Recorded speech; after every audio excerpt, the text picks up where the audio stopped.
Welcome back to another live chat here at A Good Life Farm. It's Sunday evening, 6 p.m. Central Time. Of course, it doesn't feel like it, this daggone time change and all that good stuff. Goodness.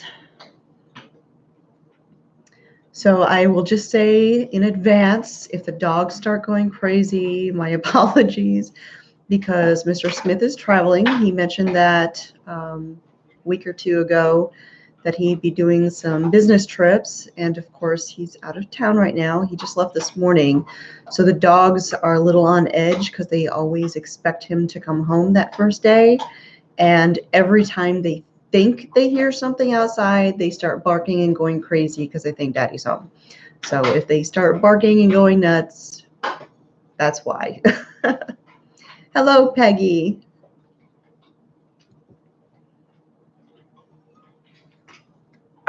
So Mr. Smith actually just called me a few minutes ago. He made it to Utah. That's where he is for this business trip, the Salt Lake City area. So he was pretty tickled. He got upgraded for his rental car. They were out of the standard rental, so they upgraded him to some kind of fancy car that pulls up shades on the sunny windows by itself and all this stuff. So yeah, he's tickled. Hadn't even seen it yet, but he was excited. Hello, TNS Dogs and Dragonflies Farm. Yeah, dogs have a mind of their own at times. Hello, Peggy.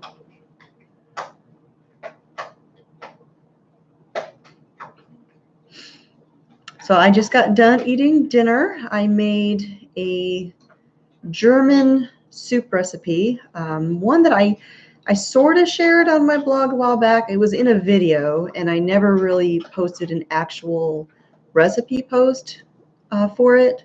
And so I decided to go ahead and make it so I could photograph it. I'd been kind of craving it anyways, but it's a German cabbage soup. It's really simple. It's got bacon and cabbage, and it's just delicious, creamy, just a good simple soup, very hearty, good for a cold evening.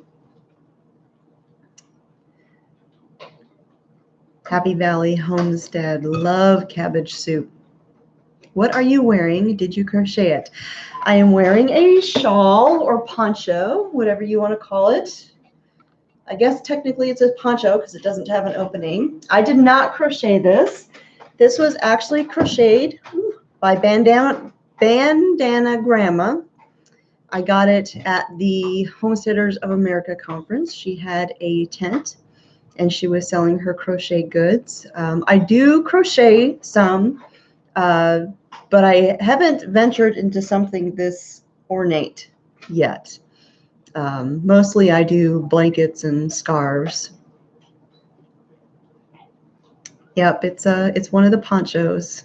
And this, I'm so glad I got this from her. Now, I picked up one that did not have a fringe on it just because, you know, we've got cats, and I thought they would just decimate it.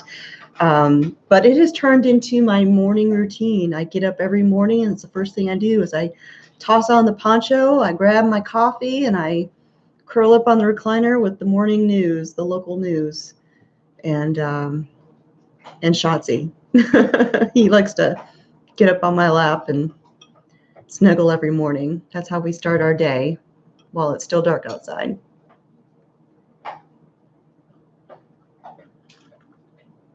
Yeah, you know, now that I've had a chance to look at this, I don't think it would be too difficult to do. It looks like it's kind of in sections, so I think I could maybe venture in doing crocheting something like this. So maybe one of these days. I have crocheted hats, so there are a couple of other things I have crocheted, but mostly scarves and blankets, baby blankets. Although last year I actually did crochet some fingerless gloves for Mema. She's on dialysis, and she gets cold when she's at dialysis, so she had asked me if I could crochet her a wrap, like a little shoulder blanket, and then something to go on her hands. And so I figured out how to make some yarn, really thick. Yes. Let's see here. I can't crochet, but I might be able to make a heck of a cat toy. Yeah, I actually have a video that I did quite a while ago where I talked about how I got started crocheting. We had a little old lady who was a neighbor at our very first apartment when Mr. Smith and I were newlyweds, and she I only remembered someone ever coming to her apartment maybe once the whole time we lived there. And so I would go and I would visit with her, and she taught me the basics of crocheting. Her name was Miss Margaret, and I learned just the basics. And through those basics, I learned how to do some simple crochet projects. And I don't know whatever happened to her. You know, we didn't have internet back in those days or anything. So once you move away, you kind of lose track of people. But I always think of her when I do my crochet projects. Let's see. I've been busy here at the homestead. Did everything freeze at your place? Yes, it did. Yes, it did. And you'll see the aftermath of it in tomorrow's vlog when it goes up. I'm not quite done editing it yet, but the video that goes up tomorrow, yeah, just about everything's toast. So it looks like it's 4 squares, similar to granny squares. Yeah, I kind of think that sort of what that is, like giant granny squares. So, of course, I haven't done granny squares too. So when it comes to the crocheting thing, what intimidates me is changing yarns. So I will do simple things where I can use the same kind of yarn over and over again, or, you know, the same colors. I get nervous if I have to change a yarn in a specific place and have it not be visible. I haven't mastered that.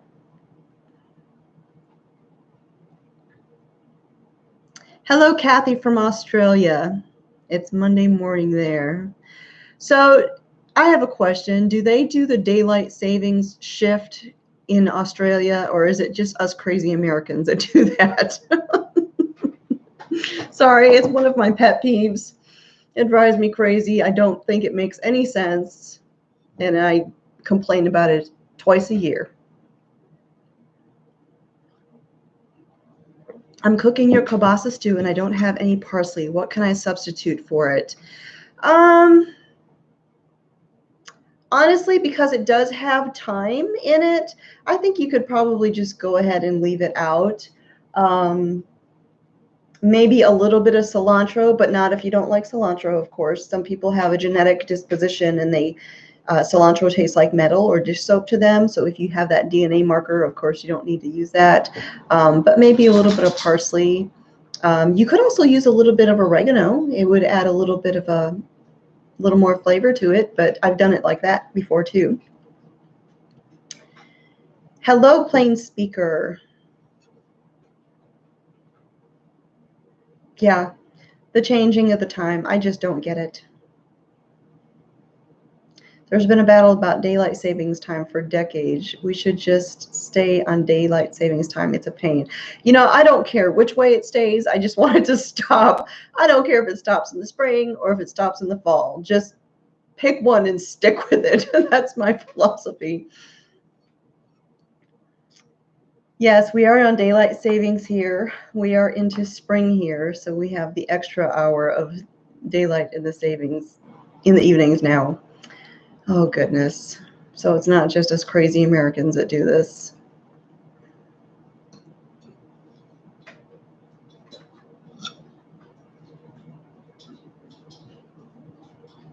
Right. Yes. Little garden, big dreams. I feel all came about because of the farmers needing the extra time for working in their fields. And that is the biggest load of garbage I think I have ever heard, because anybody who has any experience with farming or farm animals or anything like that knows that the animals don't care what the clock says. Okay, I'm going to go off on a rant. I should stop now. Oh, goodness. Yeah. Every year.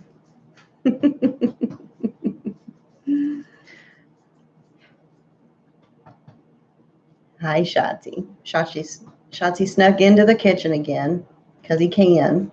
Go on. Go on. No. Go. Go. Want to say hi? Here. Everybody can see your face. The little stinker.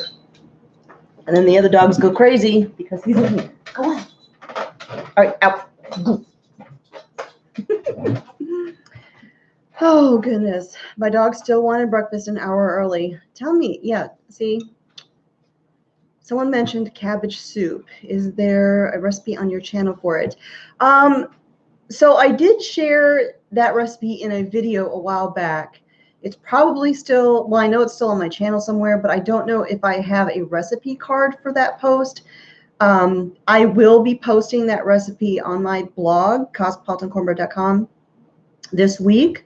I just photographed it and everything today, so it'll go up this week.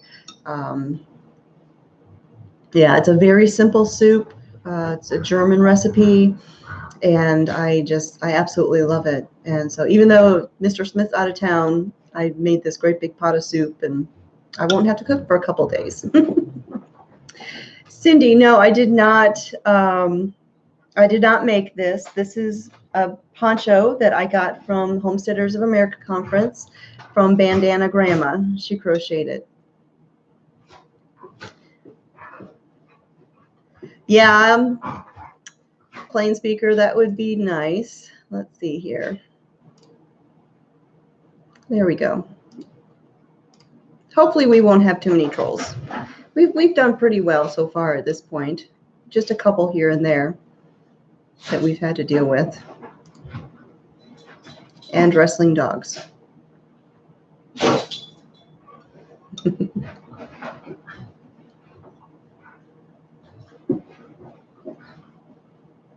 So yesterday I went out into the garden and I picked a couple more loofah, even though we've already had a freeze, because I found one that kind of felt like it was ready to be peeled. And so I actually peeled my very first loofah yesterday. I have to sit here on the counter. I cut it into sections and kind of cleaned it out really good. There's still seeds in there. Let me move my coffee so I don't drop it in there. But check this out. We've got loofah. So yeah, I've got these sitting here on a tray. And the dogs are wrestling. One moment, please. Quit. Knock it off. No. Mr. Smith's not here to get onto them. Yes, I think I'll have a few more. I've got 2 shelves in my bedroom, the shelving that I usually use for starting seedlings in the window, and it's completely covered with loofah gourds. So I'll be working on a few more of those this week and all of that. So I'm pretty excited. I'll at least have a few of them. I saw a question. Oh, are you going to do a Christmas card exchange just this year? Cindy, yes, I plan on doing that again this year. I've enjoyed doing that. Even though I'm not a big holiday kind of person, I like swapping the cards. I think it is just so much fun.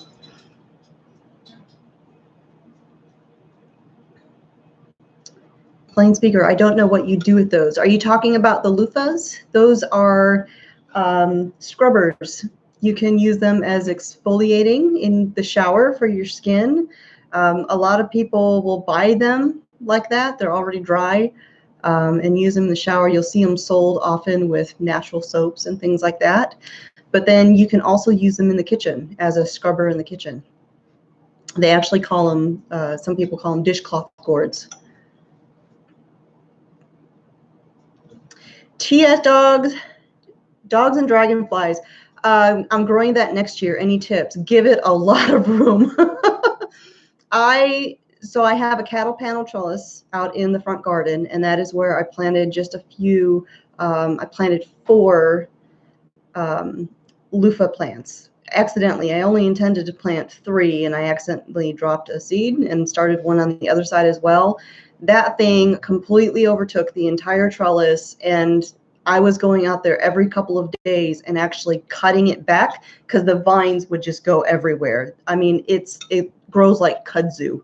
If you're familiar with kudzu, or you've seen how quickly that stuff grows. So give it a lot of room, a lot of room. Don't think that you can let it share a garden bed with something else, because I made that mistake of putting it in the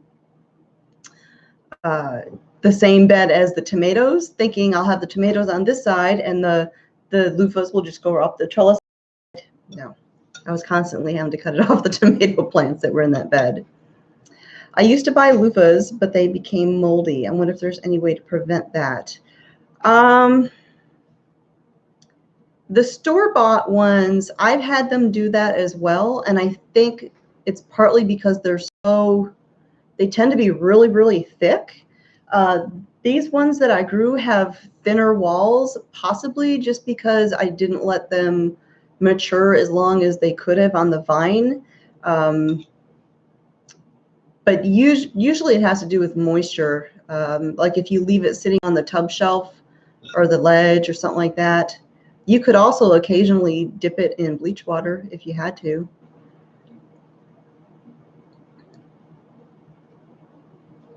Yes, you definitely want to give it a ton of space. Now we had thought about, well, I mentioned this in a couple of videos. Next year I want to do more of the loofah in different areas, and even if I don't get loofah gourds off of all the plants, they provided so much shade out in the front for the ducks and for Edith, that I want to do that like for the bantams out in the garden, and I want to try and create a couple more loofah trellises, and just to give them spaces to get shade in the summer, just because it gets so hot here, and we don't have very many trees around the house, you know, at least up here where the animals are. We've got woods, but it's way back there, you know. Let's see. I might go plant some at Mom and Dad's farm. I won't say anything. Hello, Patricia. That's all right. Yeah, I know this time change has messed everybody up. I was ranting and raving about that just a little bit ago here in the chat, because it drives me crazy. It's one of my pet peeves. I hate it, and I go off semi-annually about it. I don't see the point. Are you going to make soap with the loofah gourds? I plan on planting some next year and trying soap in them. I have not done any soap making. I would love to do that at some point. I'm hoping that when we do eventually get goats, that I'll be able to do goat milk soap, and I would love to be able to do that with the loofahs. I think that would be a great pairing, especially good for gifts. You know what I mean? Did you get your freeze? We got our freeze. We have been frozen 3 days in a row in the morning, getting up to ice, lots of ice. Yesterday morning was the coldest so far. I think we hit 29 degrees here. Now, the official temperature wasn't 29, but because of the woods and the water that's back there and everything, we are always a little bit colder than what the official temperature is. So I've got a thermometer out on the porch so I can see what it's actually at here, and it was like 29 degrees. Hello, Kaylee from the Honeystead. It snowed here in Michigan. You know what? My parents were just here visiting from Wisconsin, and they were here for a while, but they kind of travel and they take their time when they're doing their visits, because they've got a big old RV, so they can do that. And they left here, but it was another week or so until they actually arrived home. They got home the very next day, they got up to snow. Lots and lots of snow. My mom was texting me pictures. She's like, well, we made it just in time. Yeah, I think it's going to be a cold one this year. I do soaps from my cow and goat milk too. Awesome. Yeah, that's what we plan on. Well, that's one of the things I want to do when we have goats. Is I definitely want to be able to make goat milk soap and things like that. Incentive to move south. Yes, that's what I'm hoping. I'm hoping. They keep bringing it up, and I know they actually went and looked at a couple houses while they were here visiting. So I think it's just a matter of time. Did you eat all your deer meat that you froze last fall? It's hunting season again, isn't it? Yes, it is hunting season. We ate most of the deer meat. There are a couple packets still in the freezer that we need to use up here shortly. But most of it has been gone. I will probably not hunt myself this year because our son Joshua is coming for a visit in a couple of weeks and he plans on hunting. So I think I will let him and Jack are going to do it. And so I think I'll just kind of let them do their thing and have fun with it. But yes, it is hunting season. As a matter of fact, had a little bit of an issue today. And another one of my pet peeves is hunters who do not respect boundaries. And I had to approach some hunters who were in my pasture today. They walked right past my no trespassing signs, right past my barbed wire fence, and waltzed straight into the pasture. Yes. And then I saw them go to my neighbor's house. So I will be having words with my neighbor. The neighbor I don't like. Pardon me a moment. My dogs are wrestling and I need to calm them down.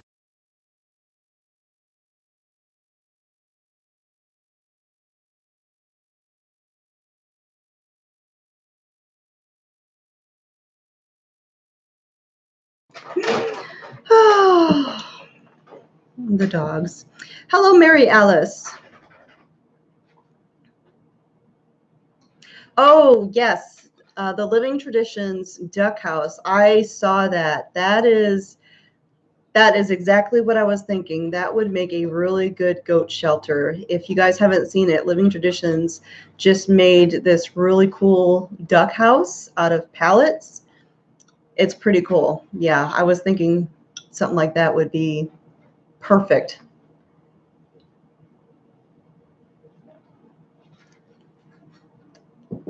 Watching the garden freeze over always broke my heart. This year I'm with Jessica Sowers. I'm determined to embrace it and learn to enjoy the less busy time.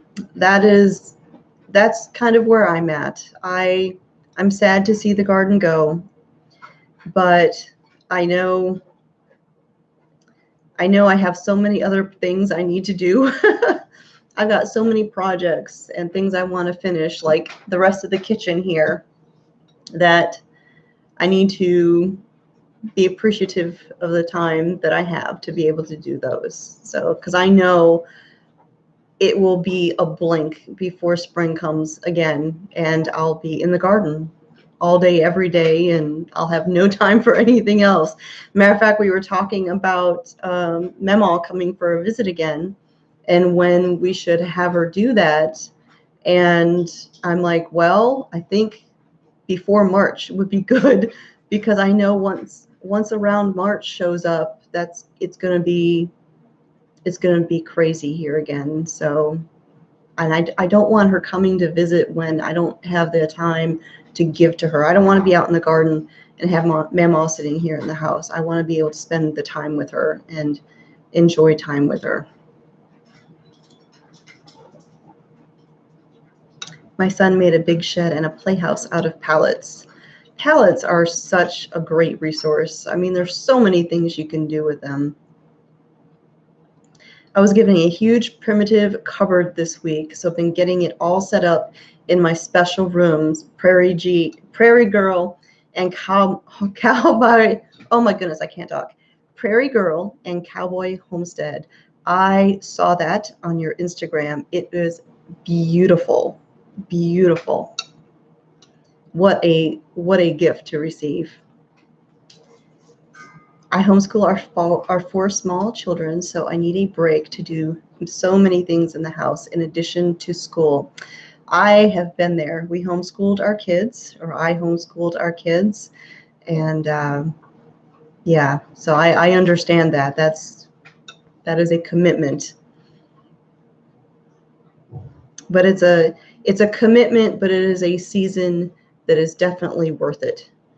You know, I wouldn't trade it for anything. And I had to, we had to sacrifice to do that, but it's so worth it. It's so worth it.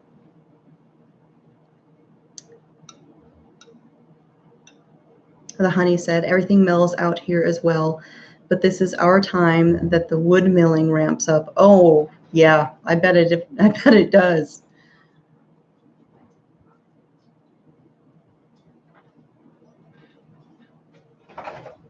Yeah, I homeschooled Jennifer, my oldest, kindergarten and first grade. And then when Joshua, our middle child, started school, because Mr. Smith wasn't on board with homeschooling right away. He didn't think I could homeschool 2 different grades at the same time, so he insisted I put them back in school.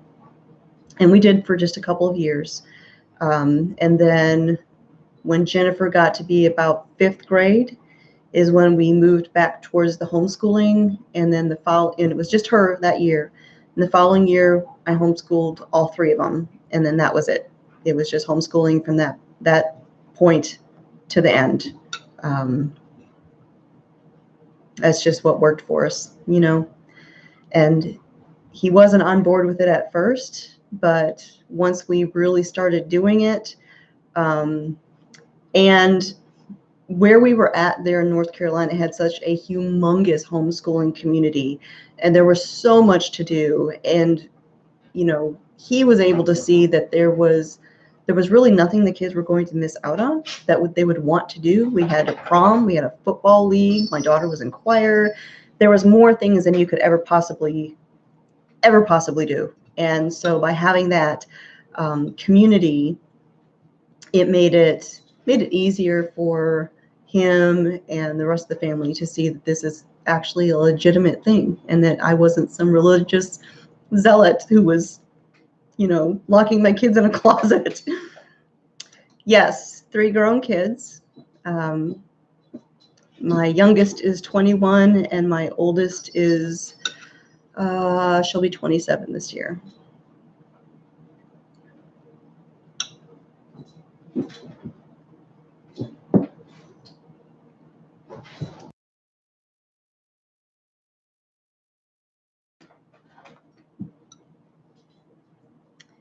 We've been splitting wood and digging the last of our carrots, winter preps. I just planted seeds late for carrots and some root veggies out in the raised beds, and then we turned around and got this freeze. So I had a feeling at the time that I was planting them, it was probably too late for them, but I figured I would just plant a few anyways, just to see what happened. I've just been so busy the past couple months. I had like 4 different trips I went on, and there was just too much going on. But there's always next year. Are you having family for Thanksgiving? My son, Joshua, my older son, will be coming into town. And so I'll have 2 of my 3 kids here for Thanksgiving. And so that will be nice. I don't think anybody else is coming, just them.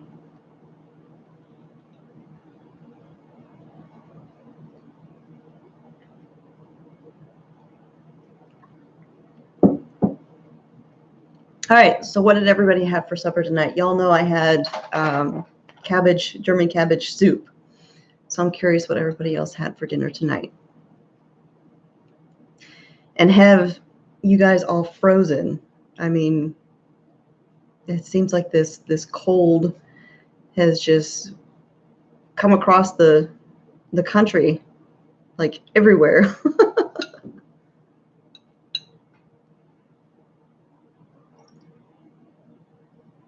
Pork chops, mashed potatoes, and green beans. That's a good, wholesome supper.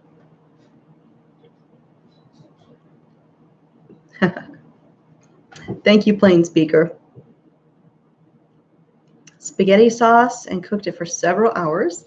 And then we ate some and froze the rest. Awesome. It's always great when you can get more than one meal out of a single cooking. And homemade spaghetti sauce is fantastic.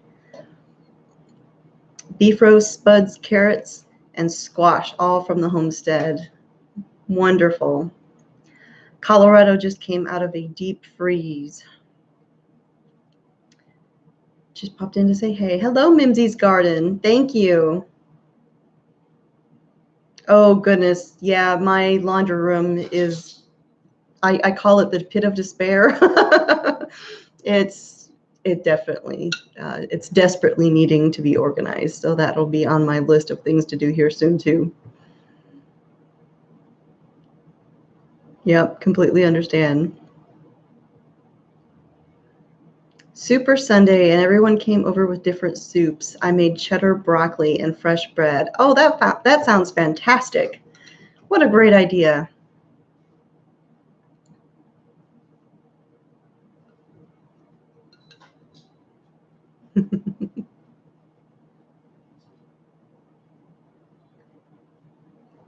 Yep, so Mr. Smith is in Utah. Yes, I'm in Alabama. Mr. Smith is on his business trip to Utah. He took a single light jacket. I hope he doesn't freeze to death. I tried to tell him to take something a little bit warmer, or at least take his Carhartt vest so he could pair it with it, but oh goodness. Hello from Missouri, Allie for the 3.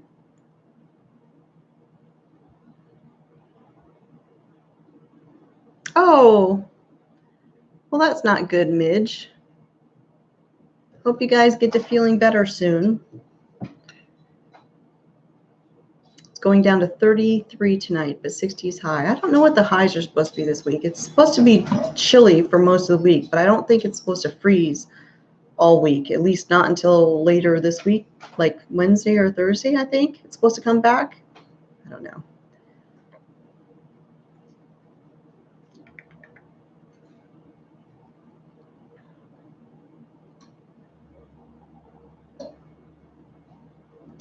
So yes, I have to do the video for the loofah gourds. I had somebody ask me to do one all about how to, like tips on growing them, and then how to clean them and prep them for use. So I've got lots and lots of loofah gourds that I have saved. I've got them all in my, like I mentioned, I've got them in the bedroom on a rack, in the rack in the window that I usually put seedlings on. And I did experiment with one of them yesterday and was able to peel it and all of that. And I showed you guys. And you can see it here. Still got some seeds in there, but I've got to get out. But I will be doing a video on this sometime probably in the next week or so, just because I need to do it before the loofahs get icky. It's my first time doing it, so this is kind of a learning experience for me as well. So yeah, I'll show you. I actually peeled 2 of them. I forgot that. I peeled 2. One of them was like the skin of it was really loose. It was super easy to peel. The other one was actually still really, really hard. And I was able to peel it, but it was definitely a challenge. So I'll try and do that on the video too, and show you the difference between the 2 and what they look like on the inside too, and the difference between those. So I'll film that this week.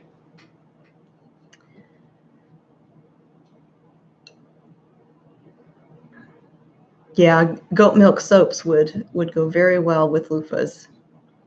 What do you use them for? Can you eat them?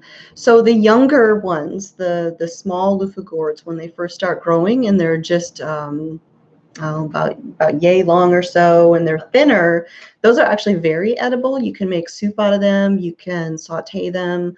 You can cook them just like you would, like, say, a yellow squash.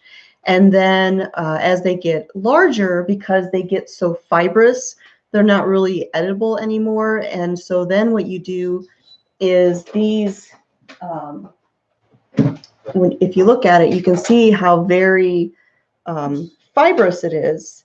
And so then basically it becomes a great big scrubber.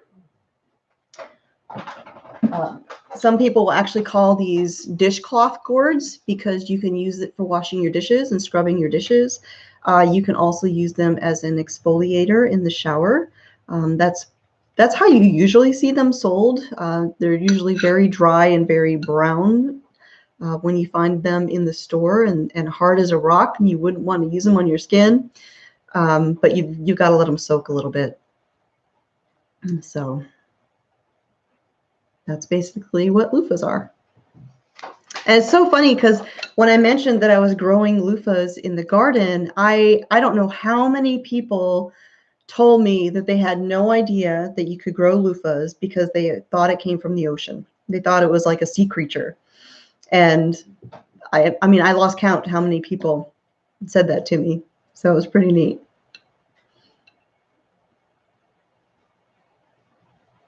Oh, Cindy. Yeah, that's kind of my thing. I'm all about washing the dishes. I do not mind washing dishes at all. I found it relaxing. I actually got rid of my dishwasher because I can wash the dishes faster and with less energy used than a dishwasher could. And I don't mind doing it, but I hate putting them away. So normally I would wash the dishes, and we kind of had this routine where I wash the dishes and Mr. Smith would put them away, dry them and put them away. But if he's busy, then I'll let them sit in the dish rack and let them drip dry, and then I'll put them away later. I don't know. I just hate putting the dishes away.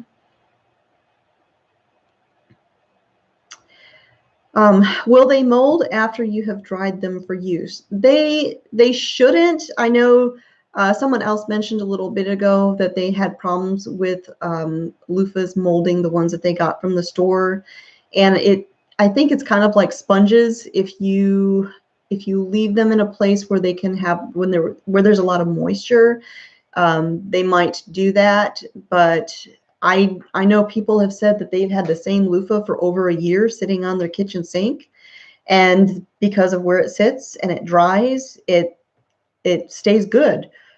So again, this will be a little bit of an experiment to see how it goes, and I'm gonna make them in different sizes as well, and see if that makes a difference in how they last. Like maybe the bigger ones, see if they don't dry as well, or something along that lines. This is it'll be a learning experience.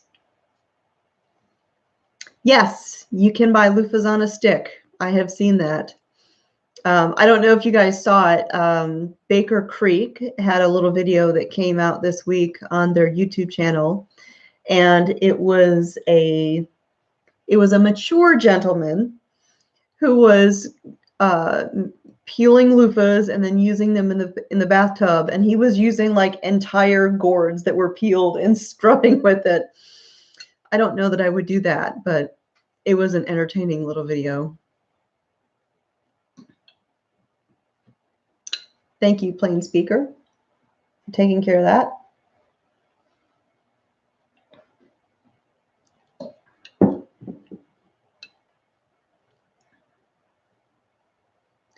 Yeah. So Mr. Smith will be gone all week. He'll come back next weekend. And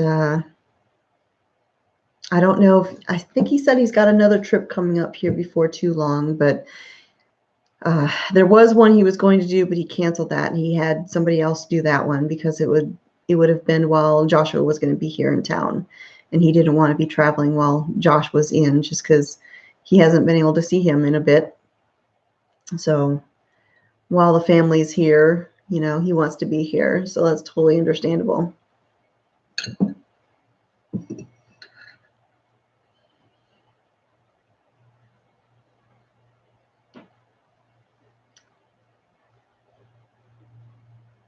Oh, and I did want to mention too, those of you who had ordered coffee mugs, the pottery mugs, kind of like the ones I have hanging up back there, the order has been put in, and I just want to say thank you to all of you who put in orders. And the sweet girl who does them, her name is Tori. She's from Two Ridges Pottery.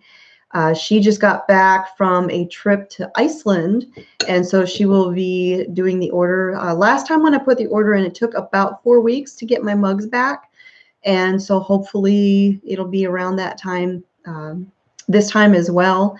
And as soon as I get the mugs, then I can mail them to all of the people who ordered them. So I just want to give you all a heads up and let you know that the order has been put in, and so now it's just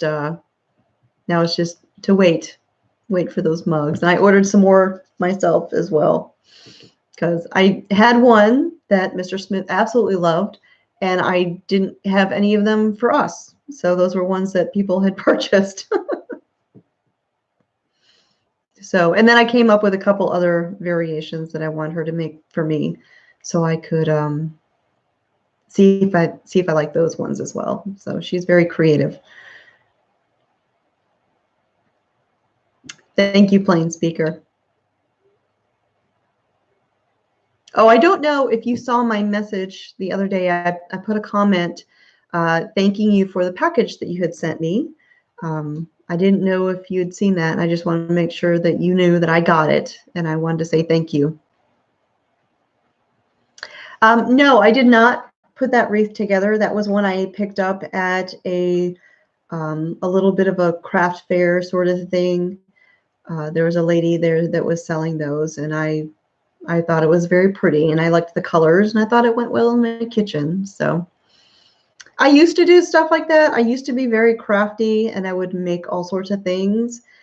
But then I had all sorts of things around the house that I just didn't want in my house. The thing about being crafty is you have to have some place to put them. You know what I mean? So,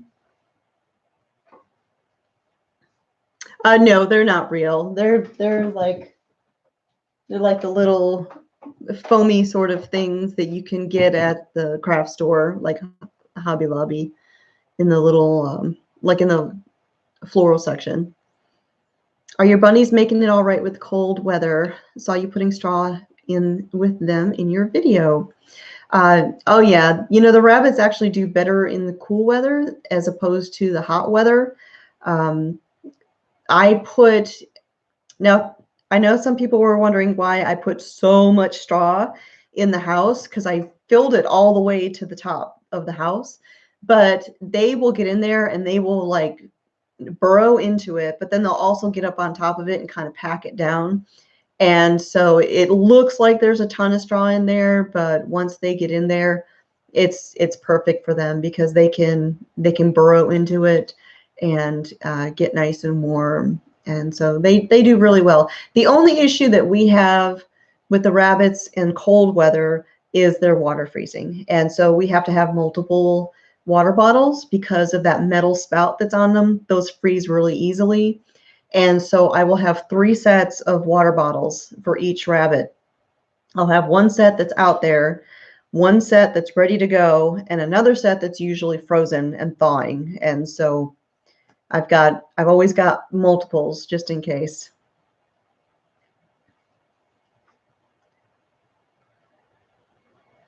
Needing to clean my coop tomorrow. Feathers everywhere. Only 3 eggs today.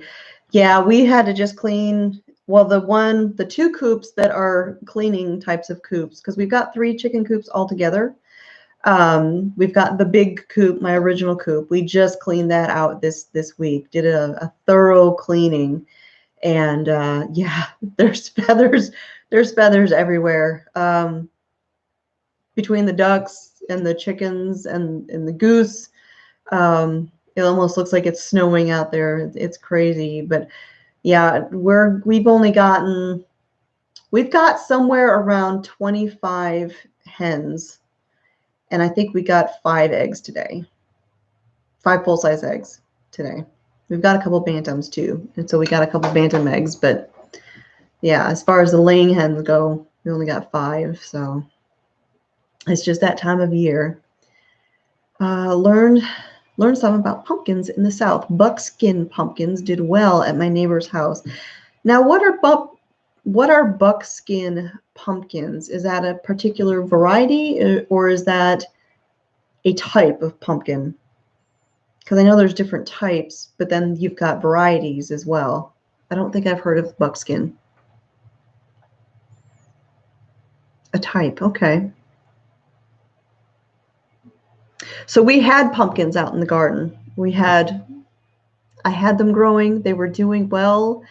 And then before the freeze came, something got in there.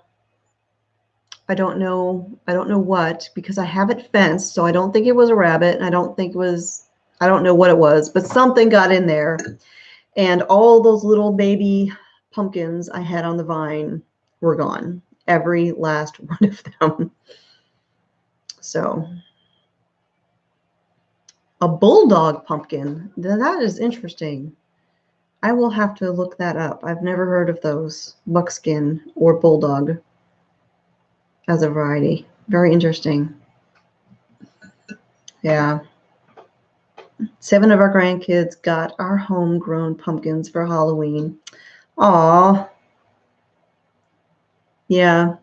This is not our first year trying to grow pumpkins, but it's the first year we actually had beautiful vines and baby pumpkins and all that on there. I've tried growing a couple other varieties in the past, but they just didn't grow. Like we'd get a tiny little vine and it wouldn't do anything. But I had hope this year, but yeah, something got in there. I don't know what. Maybe something that climbed over the fence. I'm kind of thinking I need to do a hot wire around the big garden, just like I have around the front one. I always thought a pumpkin patch would be fun. That would be. I remember when I was a kid, we would go to the apple orchard every year to pick apples. And when you would drive in, you would actually, the road into the orchard took you through their pumpkin patch. So you could see the pumpkins all over the place. And then they would have like the giant 1,000-pounders up by the barn where they did the apple cider and all of that. And so you could see those that they had grown and brought up. I remember being amazed by those things. So good memories. I miss that. My grandmother would make applesauce and stuff like that every year. And so it was kind of a little bit of tradition to go to the apple orchard and pick all the apples that we could. And then we'd have the fresh apple cider. And yeah, makes me miss my grandma. And so. But in any case, it is getting close to 7 o'clock. It's a Central Time. So I'm going to go ahead and wrap up this video or this live chat. Thanks for joining me tonight, you guys.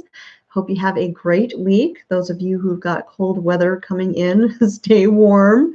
And still praying for those out there in California with the fires. I know I've got some people who watch who have been bringing that up, and I'm keeping them in my prayers. So, but you guys have a good night, and I will talk to y'all next time.